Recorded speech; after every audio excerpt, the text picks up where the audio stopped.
les communautés romaines, de la partie de l'Asie, il y avait des Syriens qui devaient être là, il y avait des Arabes même, les Arabes.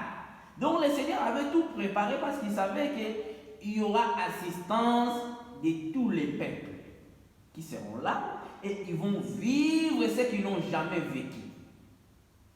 Alléluia. Alors nous, étant enfants de Dieu, nous avons le Saint-Esprit à nous. Qu'est-ce qui nous manque pour proclamer la victoire de notre Dieu, pour marcher comme Christ nous a demandé? On a vu Pierre après la Pentecôte, après sa première prédication, comme il travaillait pour la moisson, il devait y avoir 3000 personnes converties. Après le discours de Pierre, il y a eu 3000 convertis. C'était pour la moisson. C'était le prémisse de la moisson. Le prix de la moisson, c'était les discours de Pierre après 3000 convertis. Pourquoi? Parce qu'ils étaient remplis du Saint-Esprit. Donc ça veut dire, quand on est rempli du Saint-Esprit, ce n'est pas nous qui parlons, c'est Dieu qui parle à nous. Mais avant que le Seigneur puisse parler à nous, on doit être d'abord rempli de sa plénitude. Parce que le Saint-Esprit représente la plénitude de notre Dieu.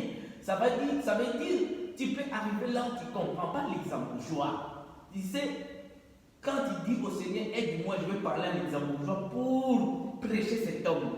Bien-aimé, tu ne peux pas croire que ce jour-là, il y aura des mots l'exemple-joie qui va sortir de ta bouche. Parce que tu vas te laisser guider avec cette lame de feu qui va couper cette barrière qui vous coupe à ne pas saisir des mots à l'exemple-joie. Pourquoi? Parce que tu t'es laissé guider par cette lame de feu. Tu t'es laissé guider par le Saint-Esprit et par sa plénitude. Mais nous devions être accompagnés de l'Esprit Saint, comme vous l'avez dit. Vous tous, vous avez bien intervenu. J'ai aimé. La venue du Saint-Esprit, ces jours-là, c'était une victoire pour nous. Ça nous a démontré. Ça montrait vraiment que Christ est venu de mourir. Ce n'était pas pour rien. C'était le prix qu'il devait payer pour que nous puissions rester avec le Saint-Esprit. Oh, j'aime bien ces jours. J'aime bien ces jours. J'aime bien le Saint-Esprit. J'aime bien cet héritage. Parce que le Saint-Esprit, c'est l'héritage du croyant. Donc Christ a payé un prix pour nous léguer l'héritage. Un héritage que quelqu'un nous donne, mais lui-même qui a légué cet héritage, il n'est pas mort, il est vivant. Nous voyons, on regarde, nous, les hommes, quand nos parents meurent, ils nous lèguent l'héritage, mais ils vont y revenir. Or, Christ nous a laissé l'héritage. Nous les croyants, on a le Saint-Esprit, mais il nous a dit, je ne vous abandonnerai point, je serai encore avec vous jusqu'au dernier jour. Et il est parti préparer une place pour nos bien-aimés. Mais il est toujours là, il nous accompagne. Dans tout ce que nous pouvons traverser, nous avons le Saint-Esprit qui est notre consolateur. Mais qu'est-ce qui nous fait défaut? C'est parce que nous ne marchons pas selon l'Esprit de Dieu.